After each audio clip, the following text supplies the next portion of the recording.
Oh, panas, panas. Isu Petronas dengan Sarawak ni sekarang memang tengah panas gila.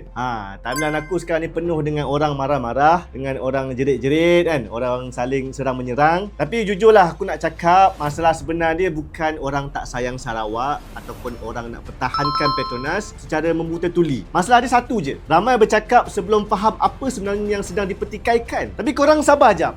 Biar aku explain satu persatu dan dengar cerita dia sampai habis. Dalam isu ni ada satu istilah yang jadi punca kekeliruan besar lah. Tapi ramai yang sebut tanpa diorang ni betul-betul faham, iaitu sole aggregator. Bunyi dia macam teknikal lah, tapi maksud dia sebenarnya sangat ringkas. Kalau ikutkan Undang-Undang Negeri Sarawak Distribution of Gas Ordinance 2016 yang dipinda pada tahun 2024, semua pihak yang nak edar gas dalam Sarawak ni, sama ada syarikat ataupun individu ataupun organisasi, wajib untuk dapat kebenaran daripada Petros dulu, syarikat milik Kerajaan Negeri Sarawak ni. Setakat ni, logik. Negeri nak kawal aktiviti dalam negeri sendiri. Tak ada isu lah untuk aku. Tapi masalah sebenarnya wujud bila kita nak naik satu level lagi lah, iaitu peringkat persekutuan. Dan di situ kita ada Petroleum Development Act 1974. Undang-undang lama yang memberi kuasa kawalan petroleum dan gas kepada Petronas untuk seluruh Malaysia. So sekarang kau bayangkan situasi ni. Satu bisnes, satu sistem pipe gas, tapi dua-dua undang masing-masing kata aku yang berkuasa. Dan dalam keadaan macam ni, engkau akan rasa pelabur tu boleh tidur lena ke?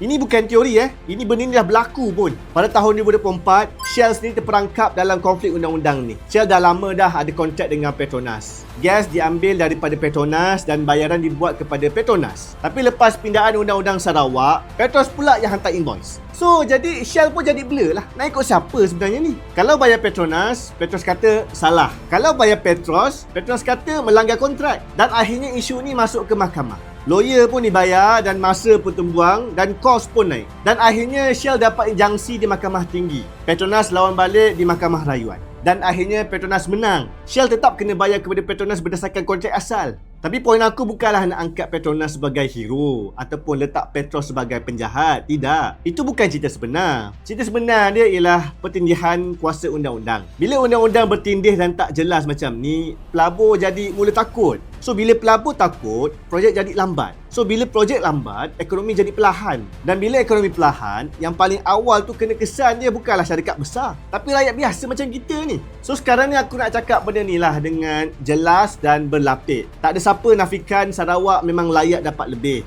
Tak ada siapa kata Sarawak tak patut ada lebih kawalan ke atas sumber sendiri. Kerajaan persekutuan boleh runding, boleh bagi lebih dan memang patut berlaku adil pun. Tapi janganlah sampai kita buat keputusan yang akhirnya bunuh perut nasi negara sendiri. Petronas ni bukan milik Semenanjung. Petronas ni perut nasi satu Malaysia. Kalau Petronas rosak, bukan Sarawak yang menang. Semua orang kalah. Sebab itu orang selalu pesan, jangan menang sorak tapi kampung tergadai. Sebab itulah Petronas pergi ke mahkamah, bukan sebab nak lawan Sarawak. Tidak. Tapi sebab nak minta kepastian undang-undang. Supaya lepas ni tak ada lagi syarikat yang kena dua invoice macam ni. Supaya bisnes tak sempit di tengah-tengah undang-undang yang bercanggah macam ni. Jadi soalan sebenar sekarang, dalam isu gas Sarawak ni, undang-undang persekutuan ke ataupun undang-undang negeri yang patut mengatasinya? Apa sebenarnya yang perlembagaan tetapkan? Itu semua akhirnya akan ditentukan oleh Mahkamah Persekutuan. Aku dah bentangkan fakta dan aku pun dah terangkan logiknya. Sekarang giliran korang pula. Korang setuju ke dengan langkah Petronas ni atau kau rasa Sarawak patut terus jadi sole aggregator? Komen dekat bawah, aku nak dengar pendapat korang. Kita bincang elok-elok. Tak payahlah nak maki-maki, tak payahlah nak beremosi.